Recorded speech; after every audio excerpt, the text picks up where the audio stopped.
Students हम देखेंगे कि नायलॉन क्या होता है। नायलॉन जिसका हमने नाम बहुत सुना है, ठीक है ना, ये एक फाइबर्स होते हैं, ठीक है, जिनकी क्लोथिंग बनाई जाती है, ठीक है। हम जो है वो से क्लोथ्स बनाते हैं, ठीक है ना, क्लोथ लाइंस बनाई जाती हैं इससे। और हम कहते हैं कि जी ये क्या है, फाइबर्स हैं, ठीक है। इनको हम कहते हैं फाइबर्स हैं। लेकिन ये किस किस्म की फाइबर्स हैं, अगर हम इनकी प्रॉपर्टीज देखें तो ये जो है वो नेचुरल नहीं है, ये सिंथेटिक है, ठीक है। सिंथेटिक फाइबर्स हैं, ठीक है, सिंथेटिक फाइबर्स। और इसके बारे में हम और ये देख लेते हैं कि ये क्या है। ये जो है वो हम इसको किस तरह से प्रिपेयर करते हैं। हम इनको जो है वो कंडेंसेशन पॉलीमराइजेशन से प्रिपेयर करते हैं, जिसका हमने इसका जनरल मेथड देखा है कंडेंसेशन पॉलीमराइजेशन का, ठीक है। अभी हम इसके जो है वो नायलॉन की हम देखेंगे कि नायलॉन किस तरह से प्रिपेयर की जा सकती है। नायलॉन जो है वो फर्स्ट एवर जो हम कह सकते हैं कि इन्वेंटेड फाइबर्स है हमारे पास, ठीक है, या हम कह सकते हैं पॉलीमर है, ठीक है, सिंथेटिक पॉलीमर।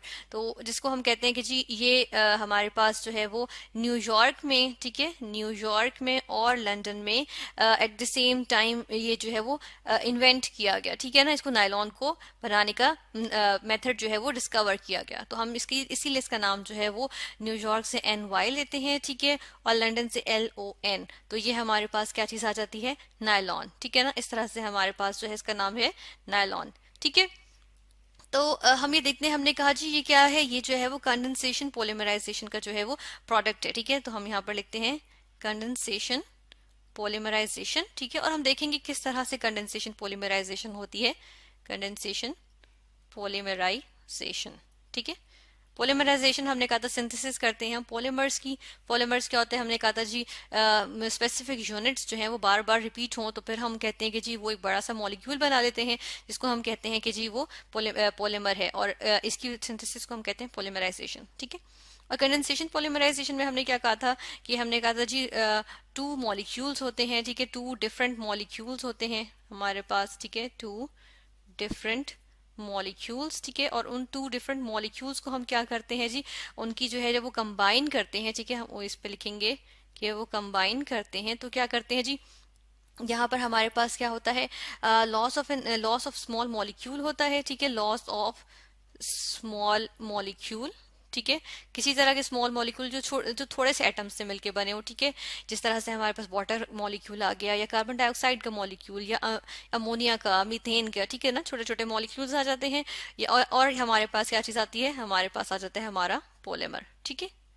अब इसमें कंडेंसेशन पॉलीमराइजेशन से हम जो है वो नायलॉन बना सकते हैं। नायलॉन एक्चुअली क्या है, नायलॉन जो है वो हमारे पास सिंथेटिक पॉलीएमाइड है, ठीक है। इसको हम कहेंगे पॉलीएमाइड, एमाइड, ठीक है, पॉलीएमाइड है ये। किस तरह से है हम ये देख लेते हैं। हम इसमें क्या करते हैं जी, इसमें हमारे पास दो मोनोमर्स होते हैं, हमने कहा टू डिफरेंट मॉलिक्यूल्स, या हम कह सकते हैं यहाँ पर चले हम ये भी लिख देते हैं कि मोनोमर मॉलिक्यूल्स होते हैं, ठीक है, टू डिफरेंट टाइप के मोनोमर मॉलिक्यूल्स होते हैं। जिस तरह से यहाँ पर हम लेंगे कि एक हमारे पास मोनोमर कौन सा है, हम उनको डिफरेंट कलर से शो करेंगे, ठीक है। एक को हम ब्लू से शो करते हैं, यहाँ पर हमारे पास होते हैं जो मोनोमर्स होते हैं। एक मोनोमर हमारे पास होता है डाई कार्बोक्सिलिक एसिड, ठीक है। डाई, अब हमने जिस तरह से शर्त क्या रखी थी कि जो एक मॉलिक्यूल होगा, ठीक है, जिस तरह से ये मॉलिक्यूल है तो इसके जो ग्रुप यहाँ पर लगा हो वही ग्रुप यहाँ पर भी लगा हो। हमने कहा था ना कि दोनों मॉलिक्यूल्स ऐसे होना चाहिए जिनमें जो है वो जिनके दोनों एंड्स पे सेम ग्रुप लगा हो। तो हम ऐसा ही हम यहाँ पर जो है वो ग्रुप लेंगे कि यहाँ पे हमारे पास एक जो है वो बीच में एक हमारे पास ग्रुप होगा, ठीक है। एक हम लेंगे डाई कार्बोक्सिलिक एसिड, ठीक है। अब इसकी कार्बोक्सिलिक एसिड का मतलब क्या है, इसके C double bond O OH ये वाला ग्रुप जो है वो दोनों साइड्स पे लगा होगा, ठीक है, C double bond O OH, ठीक है। और बीच में जो है वो लॉन्ग चेन होगी, किस चीज की लॉन्ग चेन होगी, हमारे पास जो है वो मिथाइलिन ग्रुप की, ठीक है। बीच में मिथाइलिन ग्रुप की लॉन्ग चेन आ जाएगी। अब मिथाइलिन ग्रुप क्या होता है हम ये भी देख लेते हैं।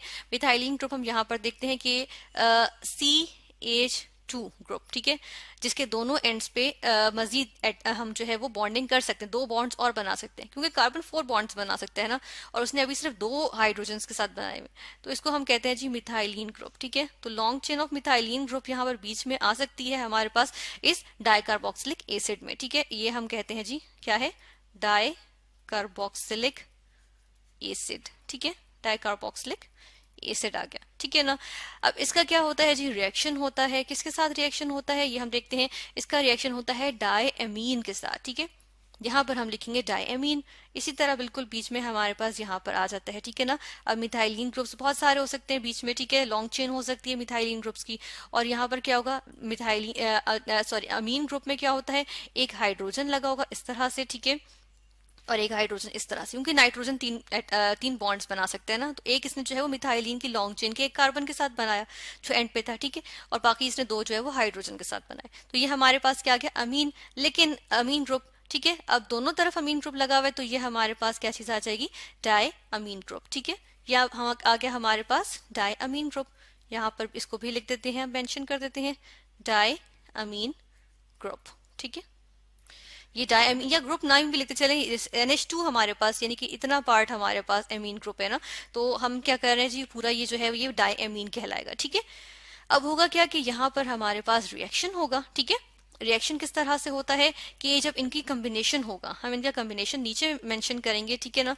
और यहाँ पर हम इसका देखते हैं कि जी रिएक्शन होगा या पोलीमराइजेशन होगी, तो किस तरह से होगी, कौन सा स्मॉल मॉलिक्यूल है जो इसमें से रिमूव हो जाएगा, ठीक है ना, ये हम देखते हैं। तो अब होता क्या है इसमें से कि हमने कहा ना स्मॉल मॉलिक्यूल निकलता है, तो ये बीच में से एक स्मॉल मॉलिक्यूल इस तरह से रिमूव हो जाएगा, ठीक है। यानी कि क्या चीज रिमूव हो गई है, एच ओ, यहाँ पे है ओ एच, ठीक है ना, एच और उसके साथ क्या है ओ एच, ये चीज रिमूव हो गई। इसको हम क्या कहते हैं जी, ये क्या चीज है, ये हमारे पास कहलाता है H2O, ठीक है, ये हमारे पास बन गया। और साथ के साथ क्या चीज बनती है, बाकी चीज को हम ऐसे के ऐसे ही लिख देंगे, ठीक है ना। इसको हम यहाँ से कॉपी करते हैं, यहाँ से हम उठाएंगे इस वाले पार्ट को, कॉपी करते हैं, ठीक है, और ये यहाँ पर आ गया। और साथ में कौन सा पार्ट आएगा जी, इसका भी पार्ट आ जाएगा, ठीक है, ये वाला पार्ट। तो इसको भी हम यहाँ से जो है वो कॉपी कर लेंगे, इसको यहाँ से कॉपी करते हैं, यहाँ पे किया हमने पेस्ट, ठीक है। क्योंकि अब देखिए जो इन दो कार्बन और नाइट्रोजन के दरमियान में किस चीज के क्या चीजें आ रही थी, कौन सी जो है वो रुकावटें थी, ये OH और H था। अब ये जो है वो इन्होंने आपस में बॉन्ड किया और वाटर मॉलिक्यूल यानी एक स्मॉल मॉलिक्यूल बना के रिमूव हो गए, ठीक है ना। तो अब क्या चीज बच गई है, बाकी चीजों को हम यहाँ पर मेंशन करेंगे, हम पहले इसको रिमूव करते हैं, ठीक है। और अब हम यहाँ देखते हैं कि क्या चीज बन गई है, इनके दरमियान में जो है वो एक बॉन्ड बन गया है, ठीक है। अब ये एक बॉन्ड आ गया और ये जो ग्रुप है हमारे पास, अब हम यहाँ पे ग्रुप देख लेते हैं कि ये जो हमारे पास ग्रुप है, ठीक है ना, ये वाला ग्रुप जिसको हम साइड पे मेंशन भी करते हैं, यहाँ पर चले हम मेंशन करते हैं कि कौन सा ग्रुप है, कार्बन डबल बॉन्ड ऑक्सीजन के साथ, यहाँ पे नाइट्रोजन है, ठीक है। नाइट्रोजन फर्दर दो बॉन्ड बना सकता है, कार्बन 1 2 3 बनाए हुए बॉन्ड्स, और एक और बॉन्ड बना सकता है। ये ग्रुप कौन सा है हमारे पास, ये है एमाइड ग्रुप, ठीक है। अब इसमें क्या आ रहा है, एमाइड ग्रुप्स आ रहे हैं बीच में, ठीक है ना, एमाइड ग्रुप्स आ रहे हैं।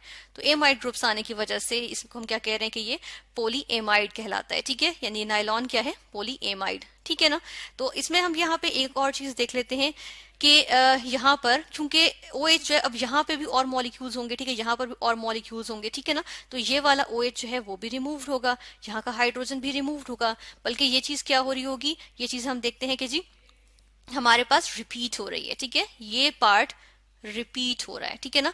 अब क्या है, n नंबर ऑफ मॉलिक्यूल्स हमने इसके लिए थे, ठीक है, और n नंबर ही मॉलिक्यूल्स, इसको थोड़ा सा हम जो है वो इरेज करते हैं और यहाँ पर इस तरह से लिखेंगे कि n number of he molecules जो है वो डायमीन के थे, n नंबर ऑफ मॉलिक्यूल्स ये डाइकार्बोक्सिलिक एसिड के थे, ठीक है। तो इसीलिए हमारे पास n नंबर ऑफ जो है वो वाटर मॉलिक्यूल्स रिमूव हुए हैं, और n टाइम्स जो है ये पोलीएमाइड वाला जो हमारे पास स्ट्रक्चर है ये रिपीट होगा, और ये हमारे पास क्या चीज बना लेगा, ये बन जाएगा जी, ये आ गया फाइनली हमारे पास नायलॉन, ठीक है। अब ये मॉलिक्यूल्स जो बीच में हमने बॉक्स बनाए हैं, इनकी जगह कोई सा भी मॉलिक्यूल हो सकते हैं, ठीक है, यानी मिथाइलिन ग्रुप के कोई सा भी नंबर हो सकता है बीच में, ठीक है ना। और उससे हम डिटरमिन करते हैं कि नायलॉन की कौन सी टाइप होती है, क्योंकि नायलॉन की बहुत सारी टाइप्स आ जाती हैं। लेकिन हमने ये देखा कि हमारे पास ये जो है वो बीच में क्या चीज आ गई है, एमाइड ग्रुप आ गया है, ठीक है, और ये एक पोली एमाइड बनाया जिसको हमने कहा नायलॉन, ठीक है। और हमने किससे बनाया, डाइकार्बोक्सिलिक एसिड और डायमीन की कंडेंसेशन पोलीमराइजेशन की, और लूज हुआ एक वाटर मॉलिक्यूल।